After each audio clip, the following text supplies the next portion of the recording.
empty chair in here. This place is packed. Let's give a round of applause.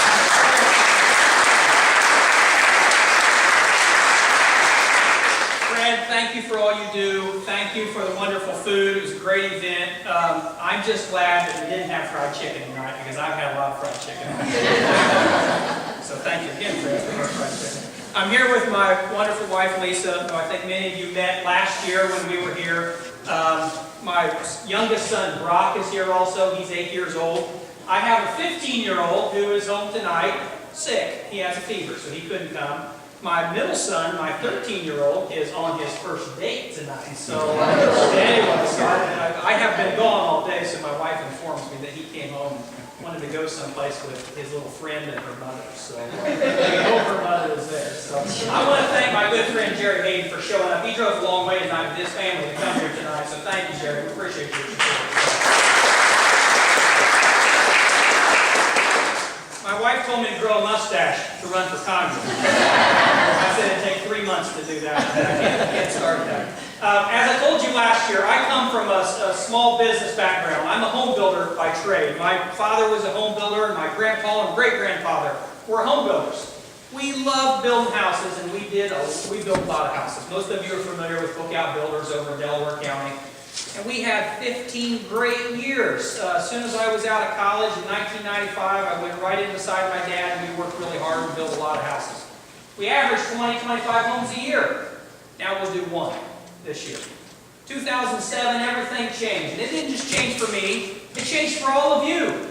It changed with your health care benefits, your 401k pensions went down. You lost health care benefits. Some of us don't even have health care. And guess what's happening to wages with the new jobs? They pay $8, $9, $10 an hour. Guess what happens at the university? The tuition is sky high. Send your kids to college and get $100,000 worth of debt and then send them over for a $12 an hour job. How do you take care of that? How do you pay that? How do you make $12 an hour? It pays $24,000 a year to raise a family with kids. It's impossible. We've got to stop it. We've had a congressman in this district who, John Gregg is right. He's done a snow job on us. For the last 3 years, I've been involved with job creation over in Delaware County. I was on the Delaware County Council for 2 terms and became really familiar with attracting businesses and creating jobs. We brought Progress Rail to the old Westinghouse ABB building, hiring 650 people, turning out 1 engine locomotive a day. It's a neat thing. Work with Bell Aquaculture up in Albany, Indiana, with the fish farm. Now more yellow perch in East Central Indiana than there are people in the state, which is really a cool thing. Work with Magna Corporation, Mercy's, DSC, Midwest Metal. All made big, significant contributions to our communities. But you know what? Those wages, they're not where they should be. They're not enough for our children, my children, and your grandchildren to live on, and we need to be mad about that. And I need your help to go to Congress to try to fix those things. My campaign is simple. It's about those jobs. It's about our economy. It's about our livelihood. It's about elevating our status as Americans. I went to Walmart. The only thing I can find in Walmart made in the United States was Jack Daniel's whiskey. There's something wrong with that. We can make that stuff right here in Winchester, Indiana. We can make it right here in Randolph County. Those are products that we used to make at one time. We made everything in that store. We made it. My grandpa, when he graduated from high school, he worked in a lamp shop. They made lamps in downtown Muncie. I haven't seen a lamp made in the United States in a long time. So I'd love to have a lamp shop in Muncie, Indiana.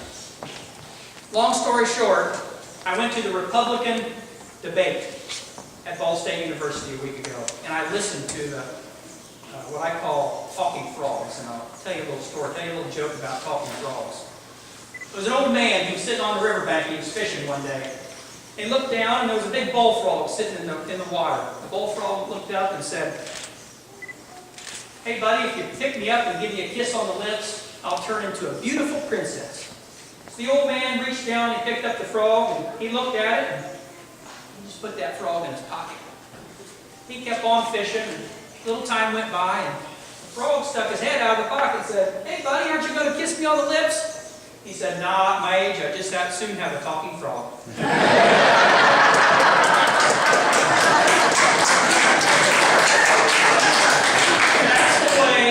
I view the Republicans as talking frogs. So there's no substance. There's a lot of we can't do this, we can't do that. Well, I've got ideas, I've got solutions. My campaign manager and I, Sam Helm, have put our ideas into a campaign book that's over 500 pages of economic development, boots on the ground ideas and things that we can do in this district to increase wages, to bring jobs, to elevate our economy. There's a whole bunch of other issues that we could talk about tonight, but I think we've got to take care of us first. And that's what I'm here to do. So I thank you. I thank everyone here. I want to introduce my campaign manager, or my campaign communications director, Tyler Johnson. He's been doing a great job.